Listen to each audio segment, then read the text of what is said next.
Hoyate, we are wakana, nehipi we are nakasejina hoyate. Hey, hey, hey, hey, hey, hey, hey, ho.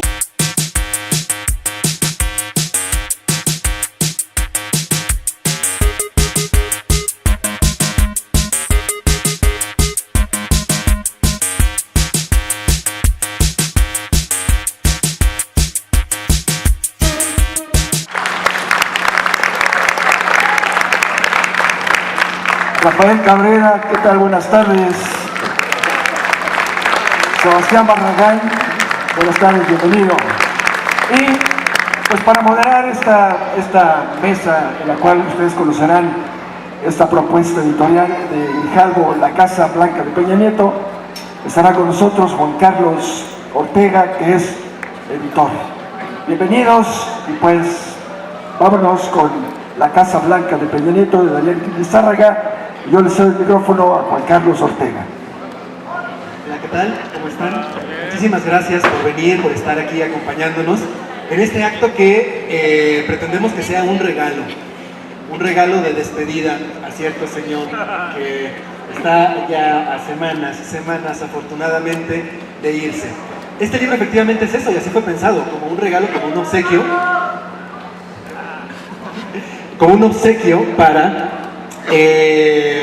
para que se lleve un recuerdito, ¿no?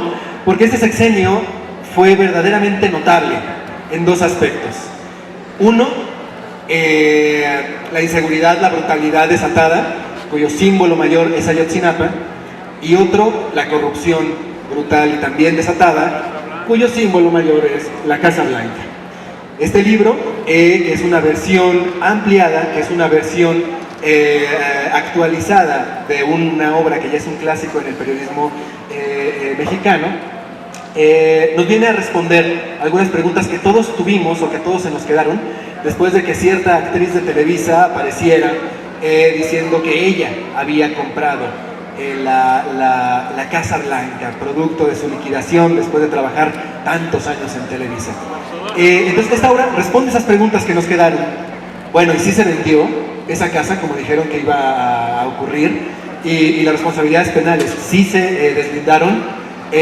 Los que estaban implicados, los grupos empresariales, los grupos políticos, ¿recibieron algún tipo de sanción o qué ha sido de ellos? Entonces, ni más ni menos, esta obra, en la que ha sido un placer colaborar con la edición, responde eso. Sin más, pues, vamos a comenzar con esta charla, que tiene aquí a 3 de los 4 autores del libro. Y vamos a comenzar contigo, Rafael, si fueras tan amable. Muchas gracias. Hola, muy buenas tardes. Muchas gracias a todos por estar aquí. Y bueno, contarles un poco que esta es una nueva edición del libro. No es el mismo libro, tiene nuevos capítulos. Y nos interesaba, como decía Juan Carlos, darle seguimiento, saber qué ha pasado, porque es una historia que ha continuado, ¿no? Después de 2014, justo ya van a ser 4 años, perdón, que salió el reportaje, el 9 de noviembre de 2014. Han continuado muchas cosas. Por ejemplo, lo último que pasó, ¿no? Hace unos días es el regreso de Carmen Aristegui, apenas ayer en el 97.7 FM, lo cual es pues una consecuencia, ¿no? A raíz de este reportaje, esta injusticia que cometió MBS de terminar el finiquito, de corrernos a todos. Y pues bueno, ha sido como la Casa Blanca de algún modo se convirtió en algo más grande que solo la casa, sino también en una cuestión legal, en una cuestión de lucha, de libertad de expresión, de censura, que ha tocado como muchos puntos de la vida democrática del país. Y queríamos saber qué había pasado con la casa después de este video de Angélica Rivera, en el que básicamente nos regaña a todos, ¿no? Por haber pensado mal de ella. Y oficialmente la casa, aunque nunca fue de ella, existía este supuesto contrato entre Grupo IGA, los dueños de la casa, con Angélica para construirla y que ellos vivieran ahí. Y nosotros obtuvimos unos papeles del Estado Mayor Presidencial que contaban que fue hasta enero de 2015 que la presidencia deja tener resguardo de la casa, se van, entonces queda inhabitada. La casa ahorita, si ustedes se dan una vuelta por las lomas, ahí en Sierra Gorda 150, pues está un tanto sin mantenimiento, por así decirlo. Hay basura, los arbustos no han sido podados, y lo que encontramos es que hubo un intento de compra por parte de un empresario de Monterrey. En este último año, de hecho, en el registro público de la Ciudad de México hay un aviso de compra que no se ha concretado, porque también quién va a querer esa casa, ¿no? Está como embrujada, por así decirlo ahorita, ¿no? Y no se ha comprado esta casa, pero es interesante que un empresario de Nuevo León, que tiene muchos negocios, tiene negocios de casas de bolsas, hoteles, hospitales, y tiene particularmente una fundación de ayuda médica a indígenas en Chiapas, a comunidades indígenas, otziles, tzales, todo lo que hay ahí, y ellos ayudan. Entonces, ese es el estado actual de la casa. Va a ser como difícil, ¿no?, que se vuelva a habitar, yo creo. Es una casa cara, una casa pues de diseño, ¿no?, con un arquitecto que la hizo especialmente para la familia presidencial. Y pues bueno, parecía que aunque estuvo ese intento de compra, no se concluyó. La casa sigue siendo formalmente de Grupo IGA y de Juan Armando Hinojosa Cantú, y pues es el actual estatus. Muchas gracias, Rafael. Y vamos a seguir hablando de algunos otros detalles relacionados con la casa, ahora de voz de Daniel Lizárraga, que actualmente está en Mexicanos contra la Corrupción y la Impunidad, y en el momento de hacer la investigación, pues estaba coordinando la unidad de investigaciones de Carmen Aristegui. Gracias, buenas tardes. Gracias por estar acá. Es un día importante para nosotros, y creo que para seguir difundiendo este tema, sobre todo porque consideramos junto con la editorial que es un asunto atemporal, es decir, que sí va a seguir evolucionando y que no iba a terminar únicamente con contar el tema de qué pasó tras nuestro despido, sino también qué había pasado con la casa en sí misma y con todos los actores involucrados. Como decía Rafa, todo el mundo pensamos que ahorita la famosa casa de las Lomas de Chapultepec estaría en manos de algún magnate, y pues resulta que no está en manos de nadie. Ahí sigue en la misma situación. Digamos que incluso hasta eso puede ser una especie pues como de engaño, porque todo el mundo pensamos que iban a terminar en manos de otra persona, y no sucedió así. Los detalles de cómo es que la casa nunca ha pasado a manos de nadie la van a encontrar en un capítulo de este libro, en parte de un capítulo. Y otra cosa que nos preguntábamos es qué había pasado con el constructor de la casa, Juan Armando Hinojosa Cantú, este empresario consentido del gobierno de Enrique Peña Nieto, que fue el que le dio la casa a cambio de los contratos.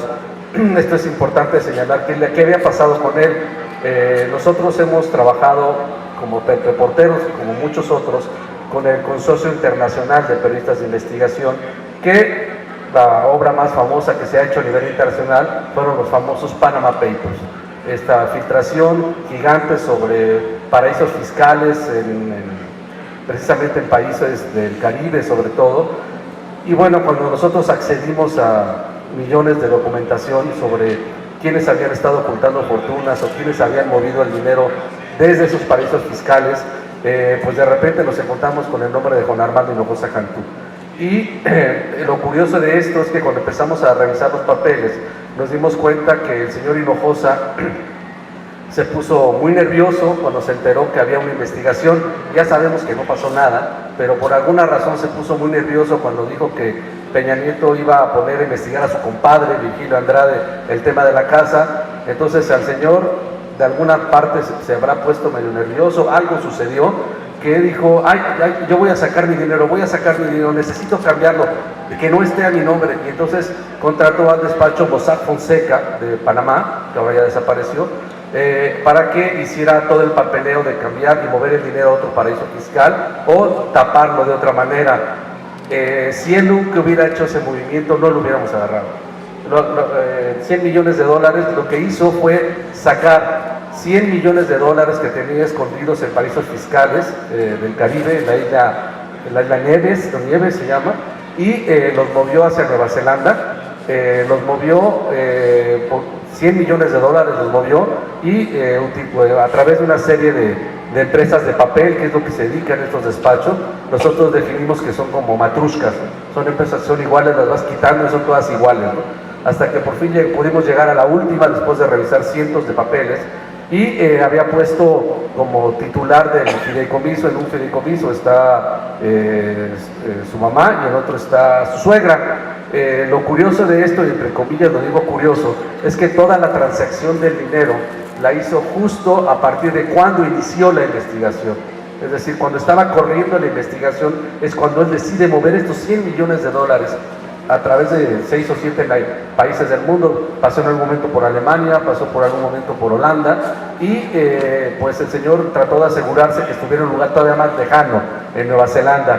Lo malo es que lo hizo a través de Mossack Fonseca, y Mossack Fonseca pues fue de alguna manera hackeado por el consorcio o por gente que conocía con el consorcio, y a través de eso pues, tuvimos información como la tuvo más de 300 periodistas en el mundo. ¿Qué quiero decir con esto? Pues que evidentemente tenía dinero escondido. ¿De dónde sacó 100 millones de dólares para poderlos mover tan rápido? Hay una parte del libro que ustedes van a ver, porque en la filtración del Panama Papers había correos electrónicos. Hay un momento en que la Secretaría de la Función Pública lo llama a comparecer o le pide toda la documentación sobre la construcción de la casa. Al día siguiente hay un correo electrónico donde los abogados de Juan Armando Hinojosa Cantú le piden a Mossack Fonseca que se apresure, y les dice algo así, lo van a ver textual en el libro: necesito que lo hagas rápido, que te muevas rápido, porque estoy teniendo mucha presión política, necesito sacar el dinero. Es más, si tú admites el fideicomiso rápido de estos 100 millones de dólares, en los próximos meses yo deposito otros 100 millones de dólares. Es más, te puedo poner en contacto con los personajes y con los grupos financieros más importantes del país. No sabemos si estaba alardeando o no, pero lo que es un hecho es que prometió eso, y justamente unos días antes de que se diera a conocer que no pasó nada y que no hubo conflicto de interés del presidente, ese día ya estaban los 100 millones de dólares escondidos en Nueva Zelanda. Es decir, cuando nos anuncian que no iban a castigar a Peña Nieto ni a Hinojosa, ya tenían, además, no solamente no les pasó nada a ellos, sino que además Hinojosa ya había logrado mover esos 100 millones de dólares. Eso es parte de lo que van a encontrar ahora en forma mucho más detallada el libro. Y esto no deja de ser importante, y retomo un poco lo que estaba diciendo Rafa, porque ustedes recordarán no hace mucho la entrevista de Peña Nieto con Denise Merker en Televisa, donde pues cometió un error, o no sé si los borrachos y los niños dicen la verdad, pero en este caso no es ninguno de los dos casos, creo. En un momento determinado Denise le empieza a preguntar sobre el tema de la casa, y él no se da cuenta, pero hay un momento donde dice: sí, bueno, es que la casa que compramos, mi esposa y yo, la casa que compramos como familia, a nosotros nos quedamos así sorprendidos, porque toda la versión que ustedes conocen y que conocemos nosotros es que según ellos la casa era solo de Angélica Rivera. En esa entrevista él confiesa que intervino y que también compró la casa. Esto ya no lo alcanzamos a meter en el libro, pero quería comentarlo porque esa entrevista se dio cuando ya estaba casi impreso el libro, sino es que ya estaba impreso de hecho el libro, y bueno, nos sentamos a llorar porque no pudimos meterlo. Pero el tema de esto es muy importante, porque más allá de la confesión de parte, hay algo muy importante: el presidente mintió, y no solamente nos mintió a nosotros como ciudadanos, sino que mintió en una investigación oficial. En la investigación de la Casa Blanca, que ya sabemos que no sirvió, pero es una investigación oficial, él declaró, y hay un documento donde él declara que él no tiene nada que ver y que solo la compra le correspondió a su esposa con el dinero que ganó en Televisa. Esto quiere decir que el presidente de México mintió en una declaración oficial. Eso me parece que es sumamente grave. Ya sé que aquí no pasa nada, pero imaginen esto si hubiera pasado en otro país. ¿Saben qué pasaría en una democracia más consolidada? ¿Qué hubiese pasado en Alemania, en Estados Unidos, aún en España, en Inglaterra? ¿Qué hubiera pasado en países donde tienen una democracia mucho más consolidada, donde descubrieran, o el presidente incluso confesara que había mentido en una declaración oficial, en una averiguación o en una investigación de su propio gobierno? Digo, ya estamos demasiado acostumbrados aquí que no pase nada, y quizá no le vaya a pasar nada, pero teníamos que de alguna manera también tratar de manifestarlo. Entonces, la historia de Hinojosa Cantú, de cómo movió 100 millones de dólares, también forma parte de esta nueva edición. Y también hay un capítulo por separado de toda la embestida judicial contra el grupo de periodistas. Vienen muy detallados, explicados los juicios que ha enfrentado Carmen Aristegui y que sigue enfrentando algunos de ellos se van a ir ya a la Suprema Corte de Justicia de la Nación, entre ellos el prólogo de este libro, que aquí lo volvimos a sacar porque los señores de MBS la demandaron por daño moral y bueno, ha seguido en diferentes etapas este procedimiento y entendemos que ahora va a llegar hasta la Suprema Corte de Justicia de la Nación, donde se va a decidir lo último. Seguramente ya será hasta el año siguiente, pero Carmen tiene encima varios juicios todavía pendientes por los señores de MBS, que siguen reclamando pues cosas absolutamente absurdas, como los contenidos que a veces retomaban de la radio, los pasábamos a la página, los bajábamos con todo el crédito, los sellos de agua, mencionados siempre que era de ellos, y pues en un momento determinado han dicho que hubo problemas ahí con los derechos de autor. Y entonces ahí es un litigio bastante largo. En ese juicio Carmen ya lleva la mano, ha ganado casi en todas las instancias y ahora solo falta que se decida alguna especie de amparo en ese sentido, pero hay otros todavía que están abiertos, como el tema del prólogo. Entonces, afortunadamente el tema del prólogo en la primera etapa no pasó a mayores, porque en las primeras instancias no le hicieron caso al señor Hinojosa, que querría que se retirara el prólogo del libro y no lo consiguió. Aquí está, de nuevo impreso, y también quería que Carmen le pidiera disculpas públicamente, pues no, creo que se va a quedar con las ganas, y bueno, parece ser que también había alguna especie de resarcimiento económico, ¿no? Eso también lo van a encontrar aquí. Perfecto, muchas gracias, Daniel. Esta faceta también perversa del actual gobierno, no solo no pasó nada contra los que estaban señalados y cuyas actitudes y actividades ilegales estaban documentadas, sino que quienes investigaron fueron los que sufrieron las consecuencias, fueron los que padecieron la andanada judicial y empresarial contra sus personas, contra sus carreras. Y bueno, ahora Sebastián, si pudieras comentarnos acerca del libro, muchísimas gracias. Sí, tiene razón en el sentido de que una de las pocas consecuencias, bueno, las consecuencias que tuvo la Casa Blanca sí fue el ataque a los periodistas precisamente que hicimos el libro. Por una parte, el despido, que me parece totalmente injustificado, que realizó MBS, y ahora bien dice Daniel Izárraga que vale la pena destacar que este libro tiene el prólogo de Carmen Aristegui totalmente intacto, pese a las demandas que se han registrado por parte de la familia Vargas, que parece que le ha invertido mucho dinero a esas demandas, porque pues, están muy bien elaboradas, están con despachos parece que muy fuertes para intentarlo, pero la verdad es que es un ejercicio de libertad de expresión el que ejerció Carmen en este libro para plasmar su opinión en el prólogo, y los otros como autores de esta investigación pues siempre la hemos respaldado, ¿no? en ese sentido, y por ello es que la editorial también imprime de manera 100% completa el prólogo en el que se refiere a este tema. Y bueno, y desde la investigación original que publicamos en aristeguinoticias.com en noviembre de 2014 hasta este libro, que es una de las últimas actualizaciones que realizamos sobre el tema de la Casa Blanca, además del hecho de corrupción por sí mismo, que significa que el presidente y su familia vivían en la casa que fue construida por un contratista de gobierno, también intentamos investigar todos los hechos de corrupción que se registraron alrededor de ese hecho central. Y en esta entrega del libro logramos documentar una parte muy importante, que es la participación de China, del Estado como tal, que fue víctima, se puede decir de alguna manera, de este acto de corrupción. Y es que uno de los capítulos más importantes que de hecho detonó la publicación del reportaje es que la empresa de Juan Armando Hinojosa Cantú ganó formaba parte del consorcio que obtuvo la victoria en la licitación para construir el Tren México-Querétaro, y ese consorcio estaba encabezado por dos empresas paraestatales chinas, que después de la cancelación de la obra, que se dio hasta enero de 2015, pues perdieron una oportunidad de hacer un negocio gigantesco, porque el Tren México-Querétaro era una de las propuestas con las que Enrique Peña Nieto inició el gobierno, y era una oportunidad de negocio en realidad transaccional por la gran cantidad de infraestructura y de dinero que involucraba. Y al revelarse la investigación de la Casa Blanca, como ustedes recordarán, se tuvo que cancelar la obra de manera abrupta, y pues uno de los damnificados fue China. Por muchos meses se pensó que los chinos, bueno, se habían tragado el coraje o se habían arreglado en corto con el gobierno mexicano, pero una de las historias que contamos aquí es que en realidad empezaron una serie de litigios administrativos para reclamarle al gobierno mexicano la falta de transparencia y la falta de respeto a las normas en materia de transparencia y de legalidad. Y uno de los reclamos más fuertes es por 600 millones de dólares que correspondían en el momento que presentaron la demanda a 11,000 millones de pesos.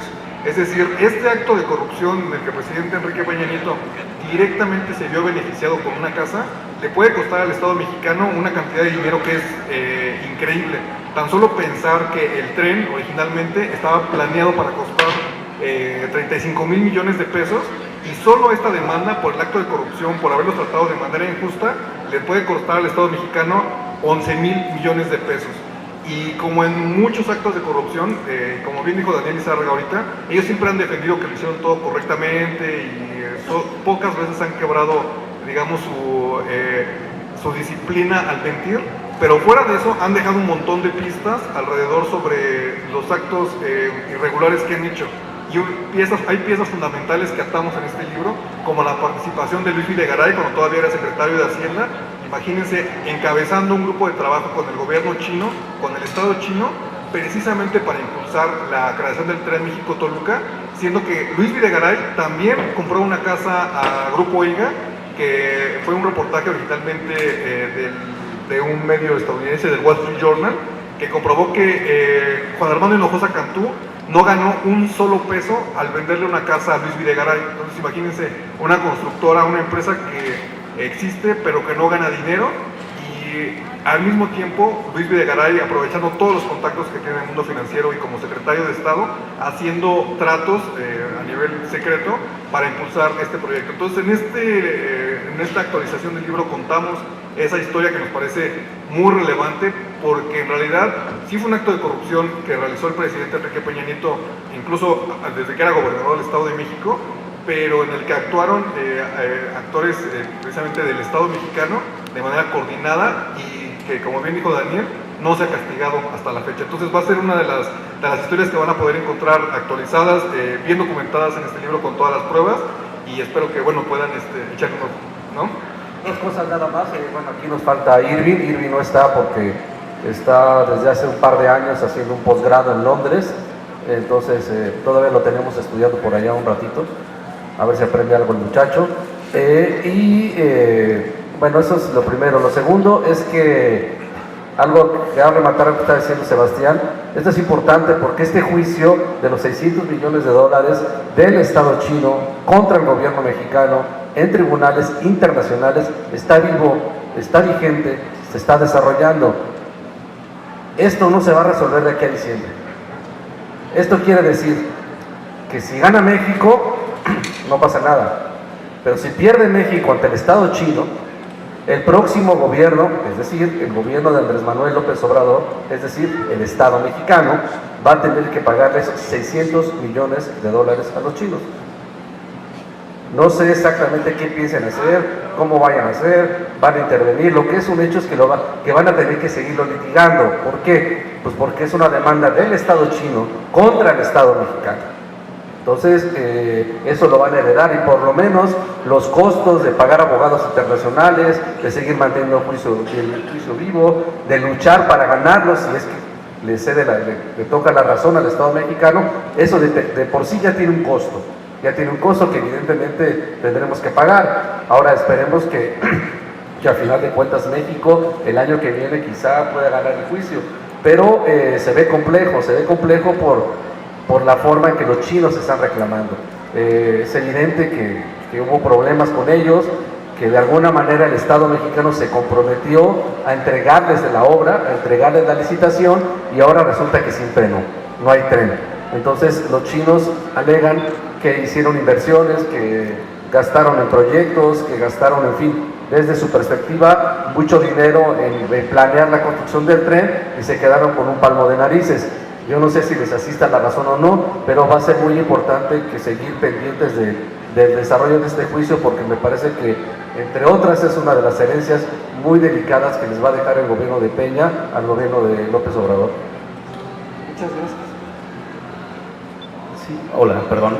También hay que agregar que a raíz de todo este asunto de la Casa Blanca, pues el gobierno de Peña Nieto utilizó de manera ilegal un software para espiar a los reporteros que lo hicimos, el famoso Pegasus. Sí, saludos al CISEN. Y la verdad es que fue pues, un episodio que creo que no esperábamos y además se da en una coyuntura bastante interesante. El viernes 21 de agosto de 2015 es cuando se da el fallo de que Peña Nieto, Luis Videgaray y Angélica Rivera no tuvieron un conflicto de interés por la casa. Esta investigación a modo que hizo el entonces secretario de la Función Pública, Virgilio Andrade. Justo una semana después, el domingo 30 de agosto, es que nos llegan los mensajes a varios del equipo. Yo en particular, pues era domingo, eran como las 8:30 de la mañana, seguía dormido, la verdad. Y oí un mensaje en mi teléfono y lo vi y era de estos de Uno TV, que a todos nos llegan, ¿no? de noticias, pero no era formalmente de Uno TV, venía de otro teléfono, yo no me di cuenta en ese momento. Y decía algo así como, Presidencia demandará a los periodistas que sacaron el tema de la Casa Blanca por difamación, y como una hora después llegó otro de los periodistas que hicieron el reportaje, irán a la cárcel, porque la Presidencia va a atacarlos, una cosa así.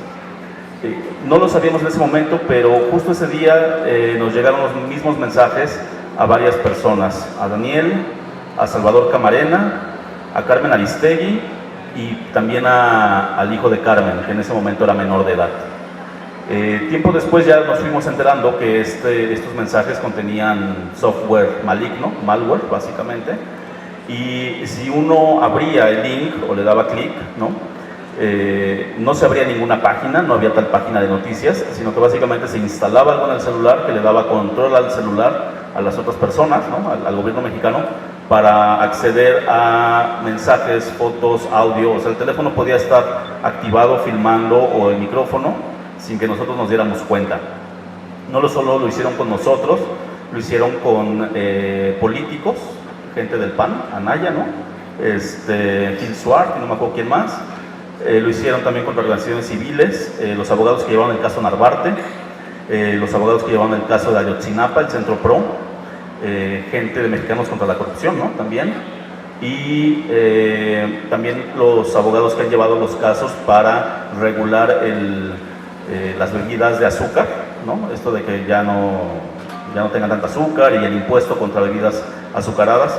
O sea, éramos como todo un grupo de personas que en ese momento estábamos teniendo como cierta incidencia, por así decirlo, en las decisiones del gobierno, y que decidieron pues espiarnos. Lo importante de esto es que sí es totalmente válido que el gobierno pueda intervenir comunicaciones mediante una orden judicial, Y este software fue creado por una empresa israelí que se llama NSO Group y solo la vende a gobiernos. O sea, tiene un uso como es para combatir el crimen organizado, para espiar a gente del narco, gente que trata de personas, etcétera, O sea, criminales. Y tiene que usarse por medio de una orden judicial, no es que puedan hacerlo. Sin embargo, decidieron utilizar este software en contra de nosotros de manera ilegal. La verdad es que en ese sentido pues, fuimos como víctimas de un delito, por parte del Estado. Sería una violación de derechos humanos, básicamente.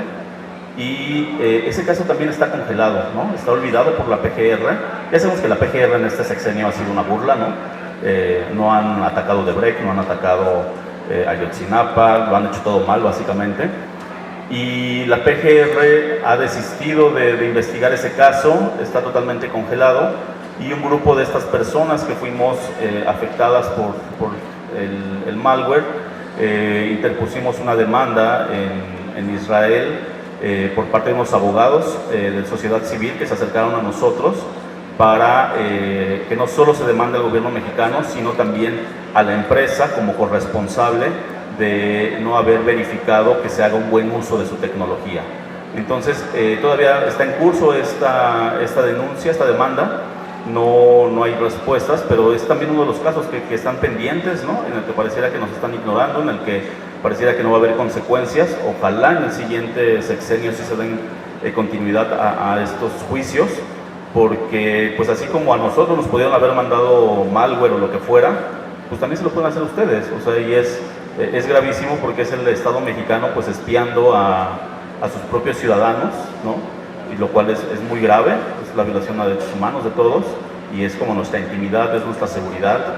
Entonces, cuando les llegue un link sospechoso, no lo abran, pueden abrir el SMS, nada más verlo, pero no le den clic al link porque puede ser algo malicioso y los pueden estar espiando.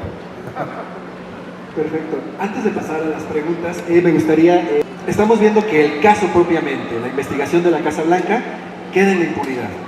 Después de eso viene una andanada judicial contra Carmen Aristegui, una serie de juicios, una serie de acoso laboral contra ustedes, como mencionaba. A ti, Rafael, te ofrecen las perlas de la Virgen para que desistas, ¿no? Para que traiciones al resto del equipo. Viene luego el espionaje. Entonces son muchísimos casos que requerirían, exigirían investigación y castigo. Bueno, en este gobierno naturalmente no se dio. En el que sigue, ¿qué debería hacer el gobierno entrante o por entrar? ¿Qué podría y qué debería? Y luego si ven indicios, si creen que vaya a ocurrir algo de parte del siguiente gobierno.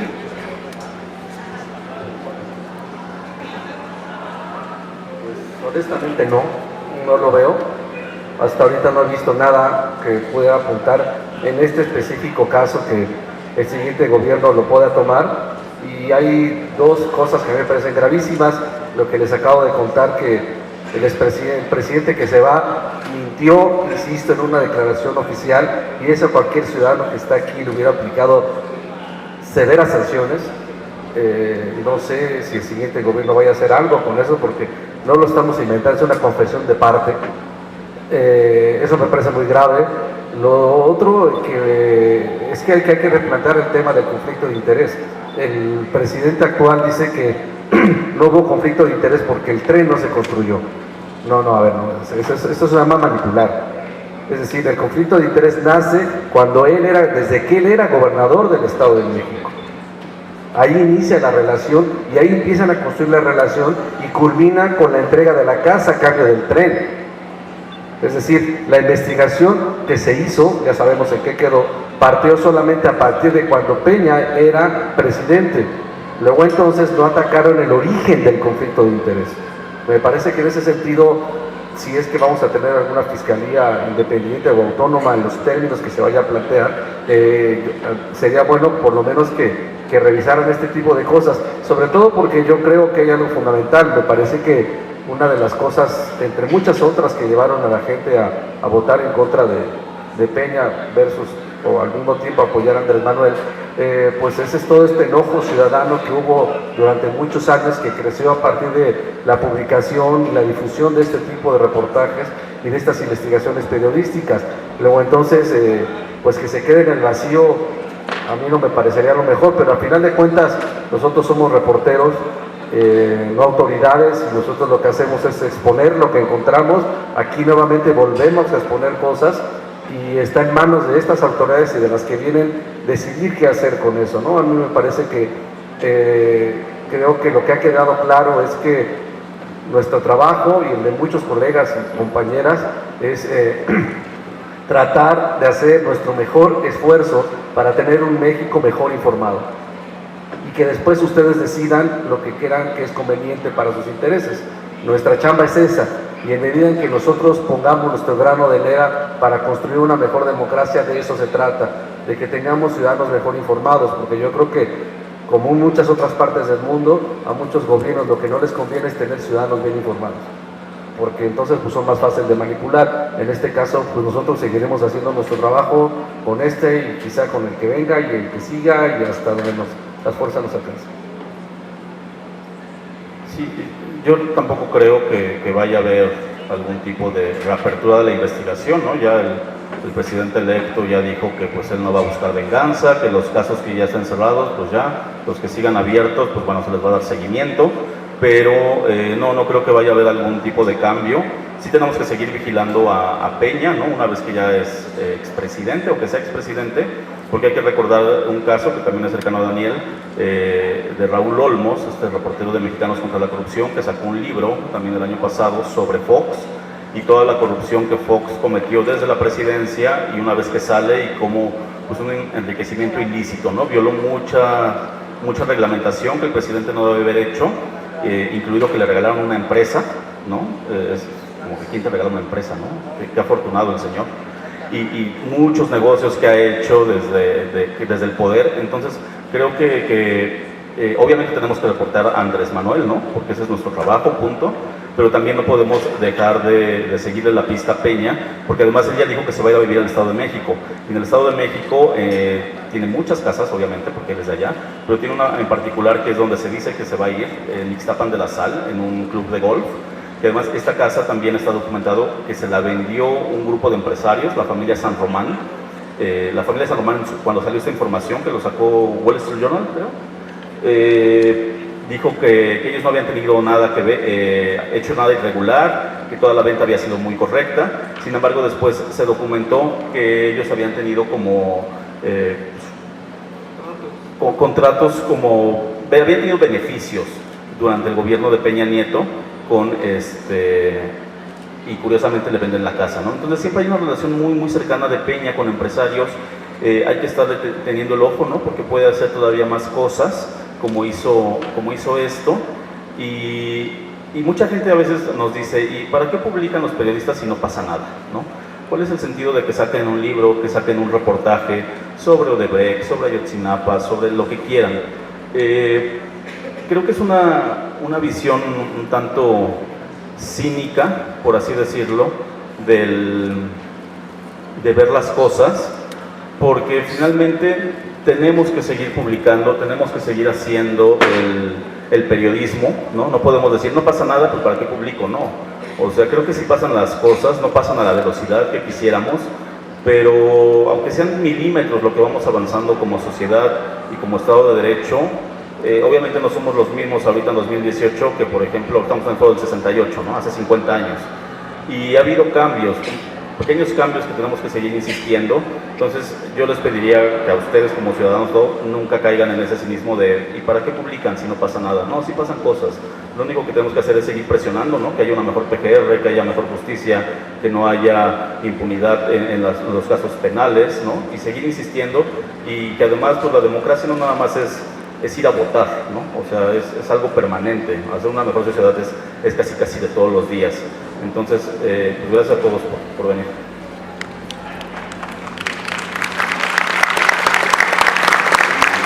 Muchísimas gracias. El tiempo ya nos está comiendo, solo vamos a tener oportunidad de hacer dos preguntas, no sé si alguien tenga alguna. Vamos a hacer las dos preguntas seguidas y ya después las responderán también de manera seguida los autores. Les pedimos que sean muy breves con las preguntas y que sí sean preguntas para aprovechar la presencia de los autores. ¿No? ¿Lo escucha bien? Yo quisiera preguntar, por ejemplo, si ustedes son periodistas de investigación, ¿qué podrían hacer acerca de muchas casas blancas que aparecen regadas por todo el país? Porque ¿qué es lo que sucede realmente? Los proveedores de gobierno le entran al moche, como se dice, ¿no? Pero le entran con material. Al gobierno que les ordenó o que les pidió cierto material, le mandan construir una casa. El que hizo el aluminio, con el aluminio, el que hizo la carpintería, etcétera, etcétera. Y de repente ya está hecha la casa de tal funcionario y la ponen en nombre de otra persona. Así hay muchas casas regadas por todos lados. Ustedes como periodistas, ¿qué pueden hacer al respecto? Si todo lo tienen, vamos a llamarlo protegido. Ustedes, por ejemplo, porque sí había un antecedente, pero ¿qué pueden hacer en los casos cuando no hay ningún antecedente? Gracias, hermano.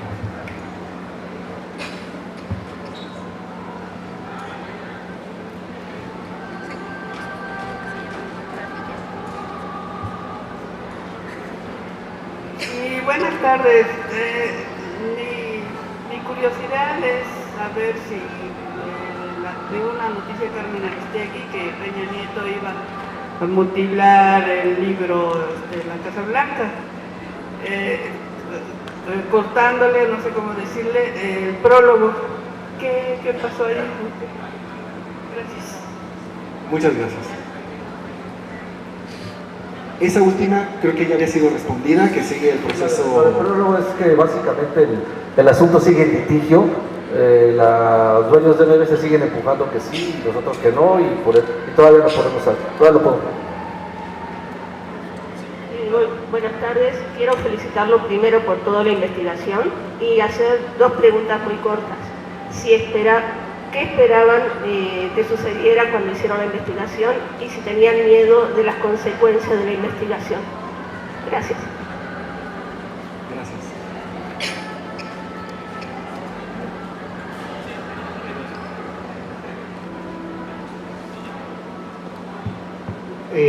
Pues siempre espacios muy interesantes y poco tiempo para compartir. Pero la pregunta a los cuatro como reflexión pregunta, cuando se habla de estos casos de impunidad es algo histórico, pero yo no sé si este problema lo ataquen de forma horizontal o vertical. Cuando se habla de que se construye algo, forzosamente salpica la economía de muchos. Por ende, la Casa Blanca es el reflejo de nosotros de haz obra que algo sobra. Así que atacar a la Casa Blanca, sí, atacarle para que no se quede impune, pero es atacarle a la forma y usos de vida del mexicano. Muchas gracias. Mi opinión, claro está.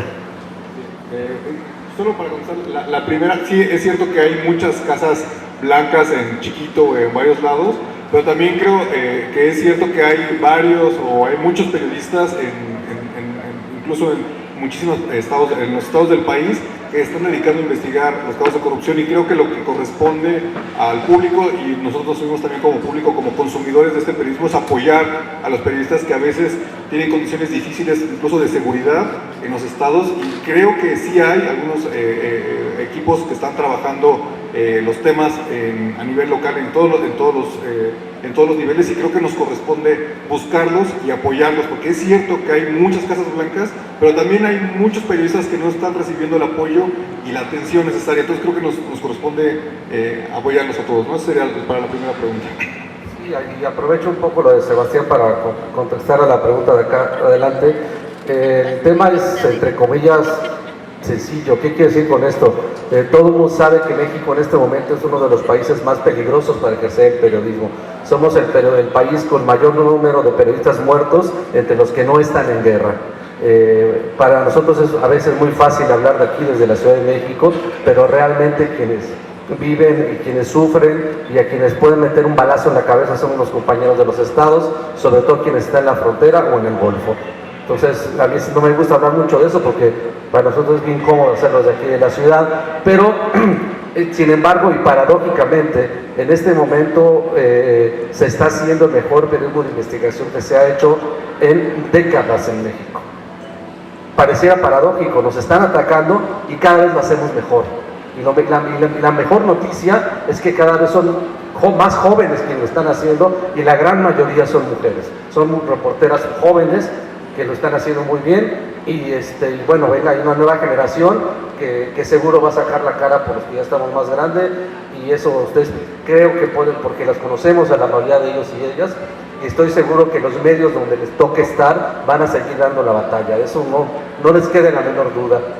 Y por el otro lado, ¿qué sentimos? Es que era muy complicado tratar de sentir algo, es decir, estamos mucho más preocupados por cómo tener que sacar el reportaje a pesar de la censura que tenemos encima, antes que pensar en las consecuencias. Nos preocupábamos más por el futuro de 30 o 40 compañeros que trabajaban con nosotros en MBS y que los iban a correr a todos sin deberla ni temerla, incluida una compañera que estaba en ese momento embarazada. Entonces, para nosotros era bien complejo tomar esa responsabilidad. Finalmente la asumimos y bueno, pues es un poco como cuando suena la alerta sísmica. Sabes que algo va a pasar y no sabes qué tan grave va a suceder, o a lo mejor y a lo mejor no pasaba nada, ¿no? O a lo mejor sí, y normalmente no pensamos en eso.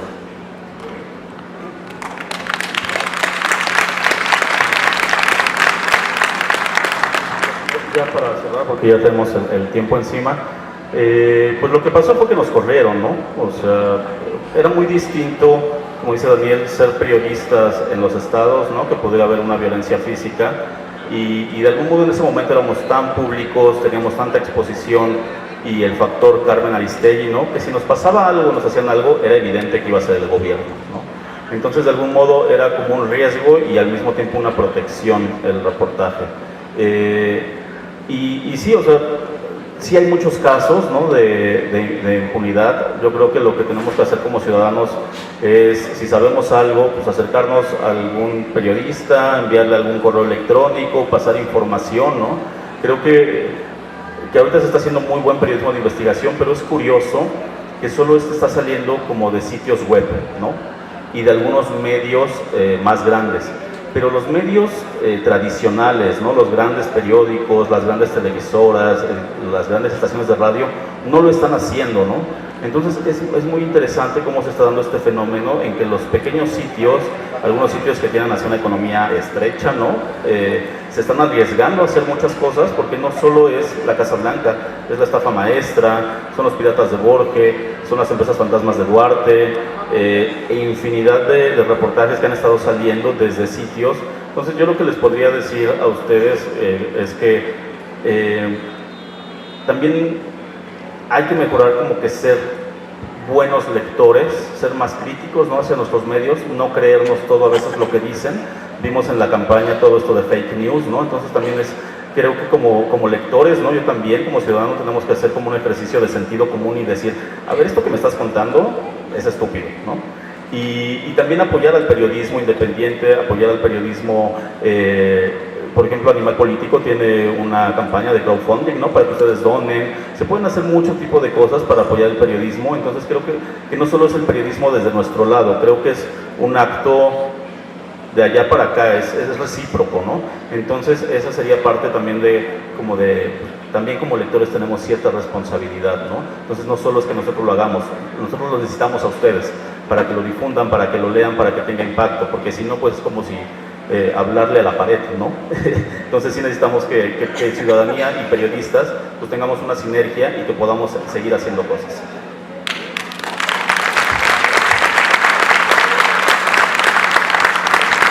Muchísimas gracias, muy amable.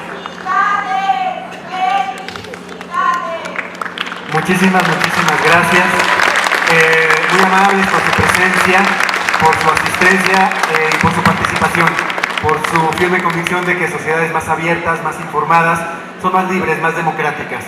Y les dejamos pues aquí la recomendación de esta obra que hace 4 años nos alertó de cuál era la situación que atravesaba nuestro México en términos de impunidad y corrupción, y ahora nos vuelve a decir, seguimos mal.